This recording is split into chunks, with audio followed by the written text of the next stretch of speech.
Hello and welcome to our Liberty Alert. Today we're going to be talking about is the suspension of our liberties, is that becoming the real crisis? And I think when we start to focus on that today, we're going to see that that is a real issue. So let me just get everything set up here.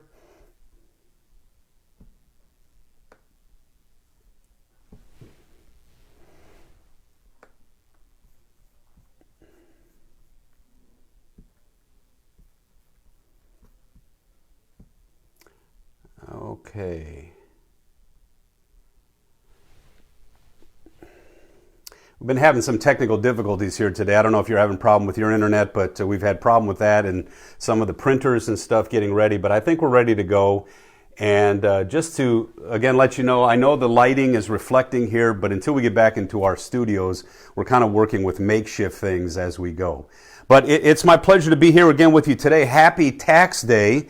Isn't it amazing that we are talking about government overreach potentially being an issue on a day when the government's going to be receiving a record amount of money? I know that some of you have been given, well, most of us have been given kind of a forgiveness until July 15th. But even now, I just read an article, the government is taking in record amounts of money. Record amounts of money. Think about that.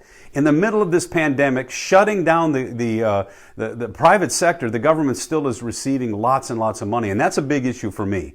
Because as we even talked about this CARES Act, the first one, we were saying we need to roll this out the right way. And instead of people waiting for checks from the government, we should actually have forgiven, or we should have suspended withholding tax and let people keep their own money that they had already earned. And we also try to argue for extending the Charitable Deduction Act, which would have allowed us to write off more charitable deductions. And so that would have been free people using their monies in a way that it could benefit their communities. And none of that happened in the first CARES Act. And that is a disturbing thing for me. So, happy Tax Day. You know, I've always said I'd love to see the government have 10% and the church have 10% and see who can do better for the community with those resources. Also, before we get started, in our Liberty lectures, we actually talk about the difference between the church and the state. And one of the ways that the church is radically different than the state is it is a benevolence organization where people freely give and the church freely serves. The government is not a benevolence organization. And so I wish people would understand this. When the government gives you something, it's because they took it from you first. And there are things that the government should, receive taxes for. I get that. But the point is that people today think it's a benevolencing organization. Boy, that is a dangerous thing when you start to think of the government that way, because the government forcibly takes resources versus the church, and then it gives away things, and that's usually opens things up for corruption and tyranny. At least that's what we've seen in history. So today we're going to be talking about something that's really important, the suspension of our liberties, and is that becoming the real issue? All right. Just a couple of things. We talk about this growing crisis. Now, I don't like the word crisis. In fact, I'm getting very tired of everything being a crisis. So maybe we should say the growing reality, and it might become a crisis, or the growing reality, and in certain places, it's already a crisis. But again, we should be using sanctified common sense and trying to move forward with our fundamental way of understanding things, because we're a free people. We can solve most of our own problems. Well, within reason, obviously, but that's the way this country actually works best, and that's the way you protect liberty. So, a couple of things. Suspension of liberty is always a fearful thing. And so, you don't have too many times in history where this has happened. You could talk about the Civil War, you can talk about World War II, but then when you start to compare the pandemic of COVID-19 to those events, and then you shut the whole country down, you start to say, was that the right thing to do? Or how long should we do that in reference to this pandemic? So anytime you suspend liberty, you should be very, very concerned, because these fundamental principles in the Bill of Rights are meant exactly for a time like this. So the answer can't be, let's suspend liberty and then figure this stuff out. Let's, within the framework of our liberties, figure this stuff out. And here's the key that I want to talk about today, and I think the church needs to start to come to grips with this. Religious liberty is fundamental to this culture. And the church is fundamental to this culture, especially during a crisis. And it's not merely that the church is a benevolence organization that can serve the poor and help the neighborhood. It is that, and it should be that. It's also that the church has a higher calling to be faithful to God, and it continues to actually be that voice within the culture. And our culture is built on the notion that being created in the image of God is fundamental to our liberties and our dignity. And so the church is the voice that actually says we owe homage to God, too, above all things. You know, I wrote a piece about a year ago called No Higher Authority. And we're going to get into that in a minute. There's a real issue today. What is the highest authority in our life? And the Bible says God is the highest authority, and even the government and the parents, government, you know, all those different things, they flow from a relationship to God and being faithful to God. And so there's a sense where today people are saying, no, the state is the highest authority. No, and not even in America, especially in America. So religious liberty is fundamental. Now, what we mean by religious liberty is not just the ability to believe and to have faith, it's to exercise that faith. And the founding fathers believed that the exercise of religious liberty was the key to all of our liberties. And so as a church, we need to understand this. Why is our religious liberty good for our neighbor, even if they don't believe in God? James Madison said that Martin Luther was the forerunner of the Bill of Rights. You Lutherans out there, you should be able to explain why that is true. Because Luther's view of God at work in the world to preserve and to save, he was even preserving the world for people who didn't believe in him, so that they might come to the knowledge of salvation. So religious liberty is fundamental in this time. And then my final question is, how can two kingdom public citizens, that's you, okay, people who believe that God's at work to preserve and to save, how can you help define and practice better solutions that help our communities move through this pandemic? And so again, we need to not just be passive sitting by waiting for everyone to tell us what to do, because we're part of the solution. And I think the church needs to start to address that, especially now, okay? All right, so fundamentals that matter. Religious liberty, like we've just talked about, is fundamental to the welfare of the country and the mission of the church. Suspension of liberties is always to be feared. And here's probably the most important one at this moment. Long-term solutions to the crisis, even pandemics, best come from free, entrepreneurial, creative people, not government. So government has a role to play. But as we start to look for the long-term solutions, it becomes less and less necessary. And those who start to say it's absolutely necessary, there's going to be tremendous conflict in those two ways of moving forward. Okay? And the Constitution protects our liberties against that other view of the government being the long-term solution. All right, so the battle over fundamentals. I just want you to understand that there's a philosophy behind every policy, okay? I don't really know if people fully understand this today. You know, when I start to debate things on the Hill with people, you finally ask questions like, are you a classic liberal? Are you a conservative? And then the one that we're dealing with more and more is secular progressivism. And secular progressivism is anti-charity because it believes the government is the charitable organization. It's anti-public church. It believes you can be privately Christian. And it believes that the government is the solution to many of our problems. Well, when we run into that kind of philosophy, it's going to dramatically change how we can dialogue, because these are two radical positions that really cannot be intertwined. And this quote, and I'm not picking on Robert Reich. I mean, this is an article he's put out there, and he wants us to debate this, so I will. But notice what he says, and he's a pretty significant person in our culture. I think he now is at Berkeley, and he's heading up the public policy division. But look what he says, and you need to understand this, because it'll help you understand why some of these governors and mayors are actually locking down places, because they actually think they have the right to do that. They don't. They need to work with their free citizens to come up with good solutions based on the data that we have. But notice what he says.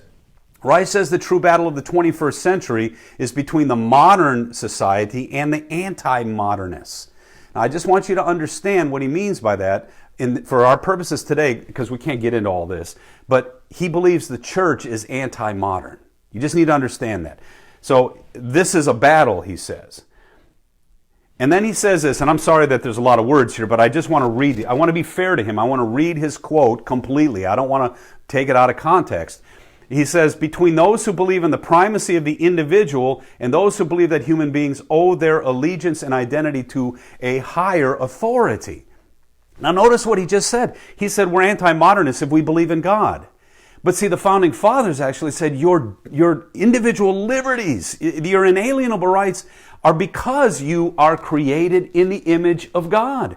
And if you don't honor that understanding of God being the creator of all people, then the idea of every person having inalienable rights goes with it. Because I can tell you right now, for a lot of people, the argument against abortion, for instance, or argument for abortion is that the fetus doesn't really have human values yet because it doesn't have a personality. It's already starting to say that child in the womb has less value based on its ability to function in society. Well, that's a slippery slope. When you start to judge people's inalienable rights and inherent value based on what they can do and provide and how they can express themselves as human beings, wow. And so, I've just seen this governor in Virginia pass these radical abortion laws, and he's confiscating guns in the Second Amendment, and part of it is because he doesn't think that child has rights. Well, tell me why an older person who's sick with COVID-19 has rights if they're not useful to society anymore. Well, the Christian worldview is completely different than that, and so is the constitutional worldview. It says that we have inalienable rights because we believe in a higher authority. He goes on and differentiates the church from society in a lot of other ways too. I don't want to get into that today. That's part of our liberty lectures. But notice this last thing he says. He says, the true battle, we just said, is between the modernists and the anti-modernists, and terrorism will disrupt and destroy lives, but it is not the greatest danger we face. What? And so underlying a lot of these policy issues are these two philosophies of liberty and freedom and dignity. And that's why we're fighting for things on the Hill.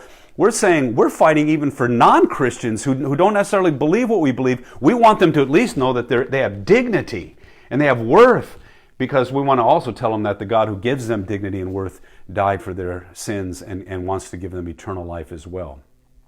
So our battle is not just to protect ourselves, it's to proclaim this truth in our culture for the sake of the culture and the mission of the church. So when I say, is it necessary?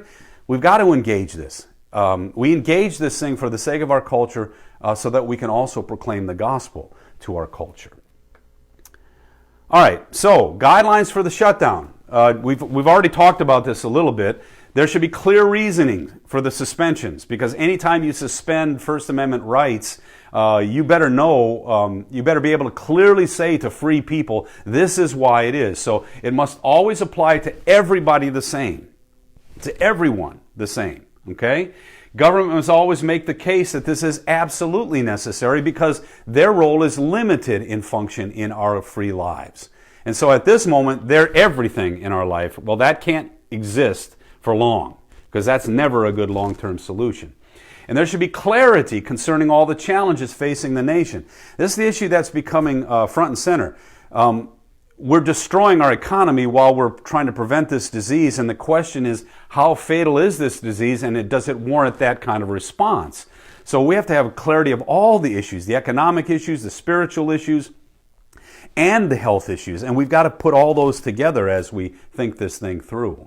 We'll talk a little bit more about that as we move forward. And long-term solutions must never be governmental, but they must be free people acting freely in their vocations in service to neighbor. Short-term willful compliance, that's where we're at right now. We're in short-term willful compliance because there's clear reasoning and we're honoring that. But we're getting more and more data and we're starting to say, wait a minute. For instance, I still struggle with the fact that some of the people that are advising the lockdown today were advising us to just go about our business in February and late in February, saying, yeah, go, and they were letting They were letting planes come back and forth from China, from the city that started all this stuff. And they were saying it's never going to actually affect us. Well, those are some of those same voices are now telling us we're never going to be able to open the country up again. Well, I think we can kind of figure this stuff out as well. And so we're going to talk about how do we move forward, because we're honoring this because we can see some clear reasoning. But when the reasoning gets a little fuzzy, again, we have to somehow start to kind of work forward together, understanding why we're doing what we're doing as well. And then eventually return to fundamental rights and freedoms and responsibilities in a short order for the sake of the culture and the church. And I hear people saying we can never return, to what was before. And that's a dangerous phrase to me, because some of the people that are saying that are actually talking about limiting your liberties because of this. And when I start to hear things like, whether or not you'll have to have a card, to whether you can get on an airplane and all these kind of things, I go, wait a minute, we got to be careful about what we're talking about here. I know there's a difference between this medical surveillance discussion and a surveillance society, but, and again, they better be very clear as to what they're talking about there. Okay, so these are some guidelines. We've already talked about this. We did it a little bit last week, but again, this clear reasoning is key, and that's why I say you need to get information on this. One of the problems I have with some of the internet searches is I don't see conflicting or reasoning or challenges to the common way of thinking about things sometimes until some of the fourth or fifth or sixth page of my search. I get one thing for 4 pages and then I find some others. So I'm a little bit suspect about that. I think that there's plenty of ability for us to come to our clear understanding of what's going on by listening to people who really know what they're talking about. All right. This is the issue that's facing us today. There is growing overreach. Now, what do we mean by that? What we mean is that the government's dishonoring those guidelines. We just talked about the guidelines. They were clear, they were limited, they were focused, and the government's beginning to dishonor them. We said, okay, 30 days, and we're waiting to the end of this month to see how we can get back to normal. I'm starting to read about how Japan didn't lock anybody down, but their people wore masks from day one. Is that a better strategy? Should we wear masks and social distance and get back to work? Because if you destroy the economy that can create the solutions, eventually you're going to wind up being more susceptible to these kinds of pandemics. So the government's dishonoring these guidelines in some places already. And I've already read, some of you have already sent these things to me via email. I'm reading them in my message box as well. This is the one that's really starting to bother me. The targeting of the church as a non-essential element of our society and then singling it out for unique actions by the government. That just can't happen. Because First Amendment says the church is fundamental to our liberties in society. And so no one has the right to say it's a non-essential. You don't have that right. Okay. Now, if you want to convince us as an essential element of our society how to suspend certain aspects of our work for a time, I'll listen to that, because we want to serve our neighbor and we want to also be a good entity in the community. But when you start to qualify it differently or single it out, and that is happening in certain aspects, certain places of the government today, you just can't have that. And if you're a church that's under that kind of duress, you need to let us know. And we, our people in D.C. that we work with, Alliance Defending Freedom, the Beckett Fund, the Liberty Institute, we work with them. Now, we're not the lawyers. I mean, obviously you know that. But what they tell me, they say we need the stories, because when they litigate this stuff, it's the stories that enhance their actual propositional arguments. They said without those stories, we've lost some cases where we were in the right, but the stories overwhelmed us from the other side. So please let us know. And some of you have already shared some of the issues that you're going through. And then again, government overreach, no clear reasoning from the suspensions going forward. So people are saying, well, we just have to suspend all of this stuff and go forward. Why? And we need to be asking those questions. I did read someone who said, it is shocking to see how willfully we just shut our whole lives down for this thing. Okay, there can be a debate on that, because early on this thing was supposedly the scariest thing known to man. But the models have been wildly wrong. And it's not just because of social distancing.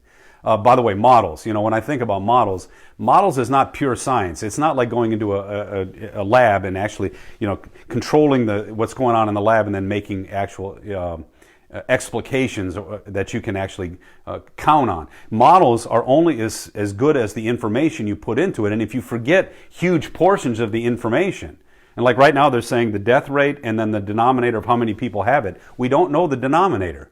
And so if that's the case, and we don't know how the virus functions, and we're finding out that it only really hurts certain folks in our society, well, then why are we quarantining everybody? But the clear reasoning, and then the fines and the penalties that are arbitrary and unreasonable. Well, who gives a mayor of a particular town the right to actually do that forcibly? Well, if there's reasoning behind it, but if there's not, then we have to ask the question, what's going on? And so there are greater threats than the pandemic. Shutting our economy down is becoming a greater threat. And by the way, I've heard it explained this way because people say, the pandemic is about human life. So is shutting the economy down. So it's not lives versus the economy, it's lives versus lives. And even shutting hospitals down in the sense that we're only focusing on COVID-19. Well, there are other things that people need, hospitals and things like that, that we're actually starting to say, well, we're going to wait on that. Well, those are real lives that we're talking about there. So again, this is where we're starting to see the overreach of public officials, and we do need to respond to that. Some of the examples, in Louisville, Kentucky, the mayor forcibly sought to shut the On Fire Christian Church down. And when you say, well, the church shouldn't have been worshiping publicly, well, no, they practiced all the CDC guidelines of separation, of distancing, and yet the mayor said, you can't do it. Well, wait a minute, we're following the guidelines, and we're honoring those things, but we're finding unique ways of still ministering to our people. We're not just going to do internet church. Greenville, South Carolina, the same kind of thing. They were unlawfully fined because they were singled out compared to other entities. They were taking care of one another in the same way that they were passing out food and caring for one another and participating together, the same way that businesses were passing out food and honoring the CDC guidelines. There were no fines for the businesses, and there were fines for the church members. Well, you can't do that. And so already there's litigation going on here saying the government doesn't have that right. And in Kentucky, they've actually restrained the mayor. And that's the right thing to do because the people are honoring the shutdown guidelines, but they're finding unique ways to be the church for the sake of the community. St. Paul's in Bertha, Minnesota, we just got an email about this. I'm going to be looking into this, but the same kind of thing. He's being threatened by the police, threatened by, and this is one of our churches. So already these police are using their ability to come in and disrupt, even when we're following the guidelines. And so in churches and businesses in Michigan and Wisconsin, I'm getting all kinds of anecdotal evidence there. I think Michigan's it's not just the church now and the people of the church that are starting to be concerned. It's average citizens in Michigan because the governor is literally shutting them down in ways that people are starting to say she does not have that authority, especially now knowing what we know about COVID-19. So those are growing concerns, and I want you as a church to start to understand you have a responsibility to start to address these things for the sake of your neighbors as well, okay? So we don't want to be in a defensive position like, well, we just want to make sure that our rights are not being trampled upon. We also want to be useful to the neighborhood and useful to the community going forward. So we need to also understand that we have a responsibility to address these kinds of things for the sake of our neighbors. So what to do? What to do? Obviously, we pray for the end of this virus and the chaos it's called. Pray for those who are suffering. Pray for those who are overwhelmed by it. Pray for the families who've experienced death by this. And again, be the church in that regard, as much as you're able to, physically caring for one another in this kind of strange time. we're starting to see that there is a move to return to God because of this. There's people starting to say, wait a minute, there's got to be a bigger issue here. I mean, if a little virus like this can wreak this kind of havoc, is there something bigger that can help us, or something bigger that can center us and guide us in the middle of this? And so we're seeing some of that. Well, be open to talking to your neighbors going forward. Maybe they are saying, hey, well, what does the church have that I needed in the middle of all this? And pray for our Christian churches, especially our Lutheran churches, schools, and universities, because this kind of thing starts to attack especially those benevolence organizations, because people are forced to give their taxes. And if you don't give your tax, if you don't pay your taxes by July 15th, trust me, they'll find a way to come for you.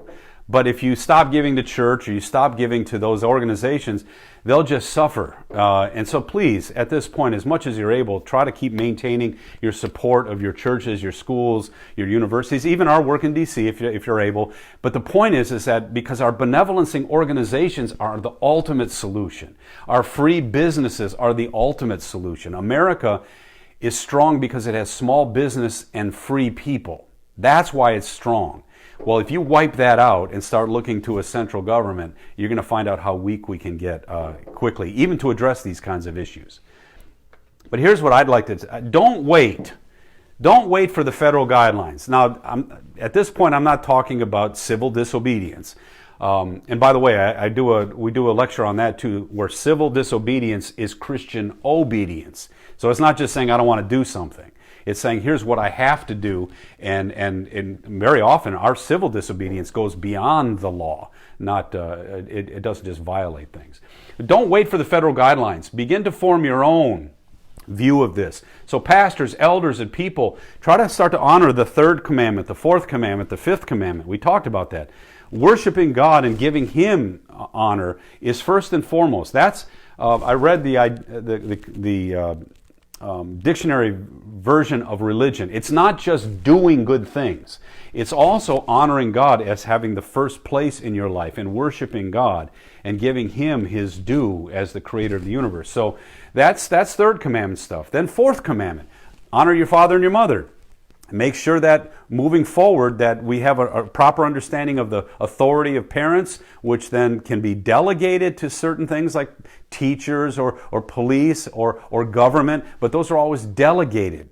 And so make sure that honoring from the family on down is proper, because a lot of times we're seeing this flipped upside down, where the government and the police and the those kinds of things they have authority and the parents are on the bottom. No, it's make sure that there's that biblical understanding there. And finally, a plan to action. Start to address how to return to public worship. Now, when you put this move to return, make sure that you're talking about it as a benefit to the congregation and the community. So as you start to put this, like, we're going to move forward, well, don't just do it to say we're going to show that the government can't shut us down. I mean, that's part of it. But try to put that move forward in terms of benefit to your church people and benefit to the community that you serve at this time, so that it is an honoring thing and it honors God and honors good government. Even if the government disagrees with us, we want to make sure that people see that's why we're doing what we're doing. And this plan of action should address how we return to public worship and how we are going to serve the community at large. Okay? It's important to make sure we use that kind of language in these discussions, because a lot of times non-Christians think that we're all about just protecting ourselves. We're not. We understand why this is a vital thing to our communities, even to those who don't always agree with us. And so as we fight for these things, we're trying to demonstrate that we're fighting for religious liberty for all. We're trying to fight for the sanctity of life for all. Okay? I've got a bird outside banging on the window right now. I don't know why. So just to let you know, that's what that noise is, if you can hear it. But again, remember, all things faithful to God in service to neighbor. Okay? A couple of your questions then. I've tried to answer most of them in the dialogue that we've had today, but Laura asked this question. She said, we've accepted the LCMS position on this, but after we've seen disturbing video of a pastor being told he can't hold parking lot services and that his rights have been suspended. We're wondering, well, what should we do? Well, I think I've already kind of addressed that, but first of all, I just want you to know, the LCMS doesn't necessarily have a position on this, except we're trying to honor the shutdown that is obviously that's clearly been demarcated, and we're trying to be honorable citizens. And we're dealing with that tension between the third commandment, the fourth commandment, and the fifth commandment. Well, as we have more information, the issue of life and putting people's lives in jeopardy is less and less an issue from the COVID-19 virus, and it's becoming more and more an issue because the shutdown is destroying our economy. So I think you're going to find people of common cause here to say, hey, it's time to get back to work. Now, the question is how? I think we can, if you're not part of that group, we're finding out that if you have diabetes or if you have heart issues or if you have high blood pressure issues and if you're of a certain age, you're more susceptible to the ravages of COVID-19. But we're finding out it doesn't really affect people younger the same way. The H1N1 virus of 2009, it actually killed younger people more potently than is happening today.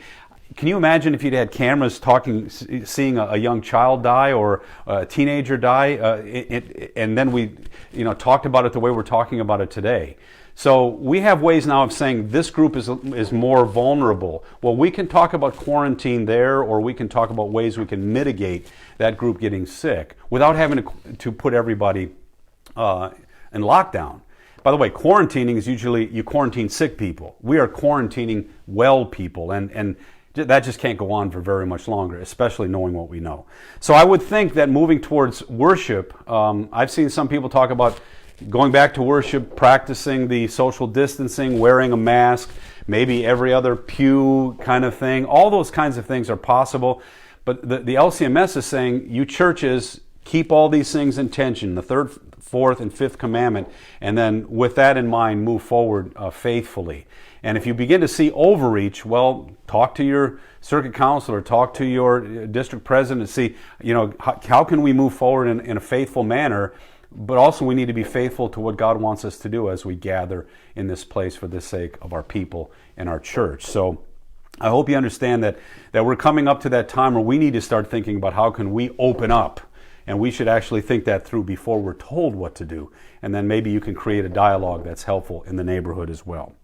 I'm hearing more and more people say, if we open up too early, then your blood is on your hands. That nonsense. But we have to stop that kind of rhetoric. This is a virus. This virus is going to infect. There's certain things we're not going to be able to do to stop the infection. So we're never going to be able to say we're totally mitigating the infection. But to start to actually say people are murdering people because we're trying to practice kind of opening our country up again, that kind of rhetoric is not helpful at all. And you really should say enough of that, okay? Also, Paul talks about, do we take this money that's being offered us? And again, church people, you don't have to take the government's money. And you should always be nervous about, when you take from the government, because the government always has strings attached. Remember, it's not a benevolencing organization. But what makes this unique is that the government shut everybody down. So the government shuts everybody down, and that means they have to restore everybody the same. And so it's not like the government is giving the church money or giving the church preference. And what I'm being told is that there will be no, this is a one-time thing or a very short-term thing. And since the government did it to everybody, the church has the right to be made whole by what's been taken from it as well. It's very similar to the Supreme Court case, again, with Trinity in Missouri. You cannot treat the church differently. The government can't come in and treat everybody one way and the church another way. In fact, the government has, the church is actually protected against that kind of government intrusion. So that's the issue. Well, if the government is forcibly shutting everybody down, it has the call to restore people to the best of their ability, and the church can participate in that, I think, without fear. But long term, again, Paul, that's an excellent point. The government never gives anything in general without strings. Okay? All right, so again, when it comes to what's going on, I would just say I'd like you to be a part of our Word from the Center, so you can text LCRL to 444-999. I want you to be encouraged. We should be people of God who are resurrection people in the middle of all these challenges. And some of you are going through even more challenges than COVID-19. Some of you are struggling with physical issues that really are overwhelming you right now. The resurrection, the death and resurrection of Jesus is the answer to that. But again, the temporal freedoms that we have are also important to us now, and we need to actually exercise those things as well, even as we proclaim the eternal freedoms of Christ. Stay informed. Again, visit our Facebook page and our place, lcrlfreedom.org, our website.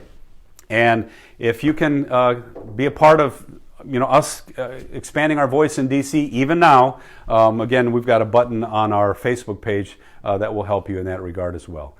Listen, we're going to have these liberty alerts pretty regularly, and they're not always going to be on COVID-19. We're going to talk about religious liberty, we're going to talk about sanctity of life, institution of marriage, and all the challenges, and educational freedom too. But for now, we're trying to keep you aware of what's happening with this COVID-19 as we start to kind of restore our culture to the exercise of its freedoms for the sake of all. So thanks for being with us again today. And if you wouldn't mind just closing again with prayer, Luther's morning prayer is so fitting now. I thank you, my Heavenly Father, through Jesus Christ, your dear Son, that you have kept us this night from all harm and danger. And I pray that you would keep us this day also from sin and every evil, that all our doings in life may please you. For into your hands we commend ourselves, our bodies and souls, all things. Let your holy angels be with us, that the evil foe may have no power over us. In the name of Christ, amen. Have a great day, and be safe, be healthy, and begin to realize you're part of the solution. Thank you. Have a great day.